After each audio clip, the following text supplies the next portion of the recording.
Hey guys, in this video we're going to be going over glass engraving, and today I'm going to attempt to do a glass engraving and kind of show you guys how I did it.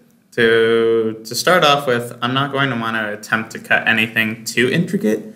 Glass has a very unpredictable way of scratching, and if you have some light grays in there, there's a good chance that the engraving won't be permanent. So when you run it under some water, it won't stay. So I would try to work with simple black and white images if you can help it.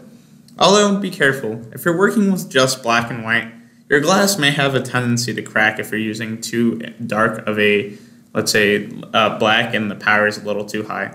So all in all, you can do more designs if you want to, but ideally glass engraving is perfect for monograms and nave engravings. But we can do more than that, especially if we have a thicker glass. I have a mildly thick glass. It's a pub drinking glass, so I'm not too worried about it cracking. So one other thing to remember is to be careful if you're working with lead crystal glass. It heats up a lot more, and you definitely want to watch the power. Soda-lime glass is usually easier to work with since it doesn't heat up or crack as much. But it's not as good shatter-wise if you drop it. So pros and cons. Okay, so I went online to find something relatively simple, and at the time I wish someone was here with me so I could ask them what they wanted me to engrave, but alas, I was left with my own indecisions. So I settled on the Triforce from The Legend of Zelda and the Fireflies logo from The Last of Us, respectively. So I usually think that video game logos are a little more on the simplistic side in terms of designs, especially when you're trying to image trace it into black and white. So, yeah, I just remember that if you want to have some ideas for glass engravings, I find that those are usually on the easier side of things. So, I made a file for a rotary cut since I'm actually going to be laser cutting a drinking glass. So remember that the width of the artboard will have the length of the glass when it's on its base. So that's basically the amount of space I have to work with, and it just so happens to be 3.2 inches. And the length of the artboard is going to be the circumference, which is always going to be pi times diameter. Now, if you have a varying diameter glass like I do, use the diameter where your cut is going to be, or just use the smallest diameter. It doesn't have to be perfect, but you want something decently accurate if you're trying to put something on two sides like I am. So this is on one side of the glass and this is on the other side, and you can kind of see that one's on one end of the artboard and the other is on the other. So just remember that.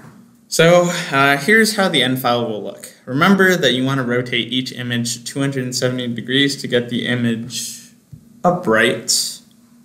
Hold on, so you can see that it's 270 degrees. You want the image to be upright when the glass actually has a drink in it. Notice that the distance between the first picture and the next, you should see the white space between the images is about the same from end to end as it is from, I guess, this end to this beginning as it is from this end to this beginning if it were to wrap around. And it's a lot easier to tell if you're using, say, this grid here, which you can turn on with, I want to say, view. Yeah, you can hide grid or enable grid. So I usually use grid if I'm trying to be pretty accurate. But again, you can just always snap one of these reference points to be any of these corners, make it 0, and then this one to be half the circumference down. And that usually works just about okay, but just make sure you're making, make sure you're being mindful of that. So now we're going to actually go over to the UCP settings. So the settings can change from glass to glass, but this is what I'm going to use for basically most classes. I find that this is usually pretty helpful. So first of all, you want to make sure that it's either normal or clip art, depending on what it is you are doing. Normal is usually fine for just about any glass application. And so another thing is if you're using a black and white image, to make sure you're using the black and white dithering. It just helps with, I guess, image processing once you're sending it over to the UCP. One thing that I also like to do is I like to increase the image density, but do that with, I guess, a grain of salt, because if you increase the image density, remember by doing this, the time that the laser cutter takes will be a lot longer, and the laser will stay in one area, thus heating the glass too much and possibly cracking it. So tone down the power if you're going to really be using that. And because my image isn't too intricate, I'm also going to tone down the PPI here to let's say 250, because I don't need it to be absolutely perfect, since it's a glass engraving. So PPI can take the hit. The lower the PPI, the less the laser pulses are going to stay in one area. It stands for pixels per square inch. So the image technically won't be as detailed, but I promise that most of the time you can hardly notice it, especially on glass. With other materials, though, turn it up for max clarity.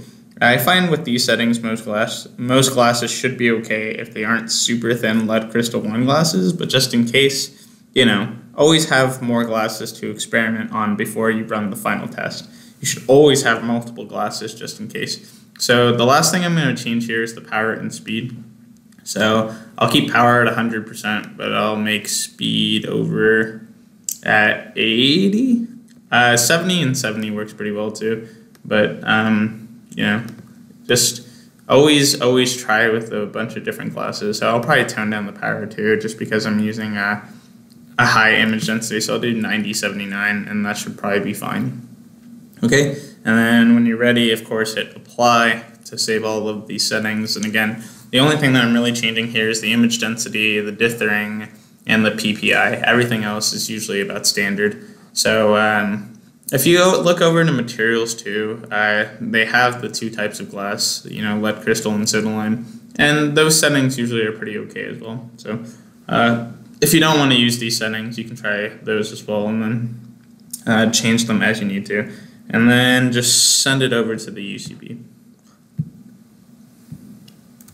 So something I didn't tell you guys to do is to make sure that the Rotary was enabled, because I thought that would be a given, but I also figured out that I actually forgot to enable it myself. So, if you're ever making a Rotary file, don't forget to enable the Rotary before you send it over to the laser cutter. So always make sure this checkbox is enabled and that the diameter is specified. Okay? And then once you have all that done, just make sure that the file is ready to go and that it will indeed engrave on the glass, and then you are almost ready to hit play. Before you hit play, you want to make sure that you rub dish soap all over the glass to make sure that that the amount of heat is going to be reduced by the laser. So just remember that. Okay, so I'm going to put dish soap on the glass. So any dish soap will work. I'm going to use this Pam Olive right now. So what I'm going to do is I'm going to put maybe a quarter to a dime size squirt on the glass or in your hand, and then just rub it all over. So I'm going to put it on my hand and then rub it over the glass, all over the engravable surface. And you usually don't need that much. And it might help if the laser is away from continue coating on the glass.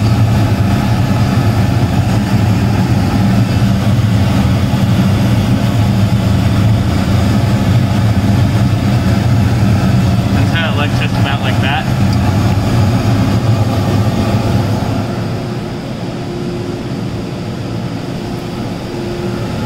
And then your glass is ready to go. So when it's covered in soap, you can close the hatch, and then you can just hit start.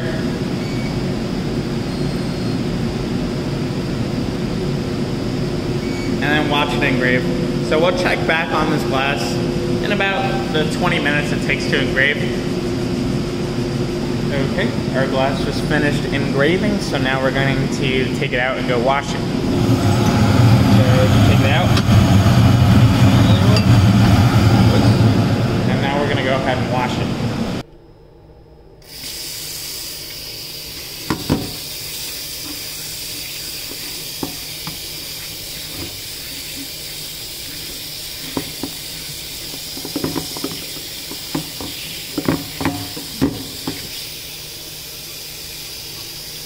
You want to make sure you're getting the actual glass shards off of the glass. And then as well, obviously, the soap off the glass. And then once you get all the soap and glass off the glass, you'll notice that the engraving doesn't look like too much, but once it starts to dry, you see more and more of it. And then if it's in a dark colored glass like that, you'll see it just fine.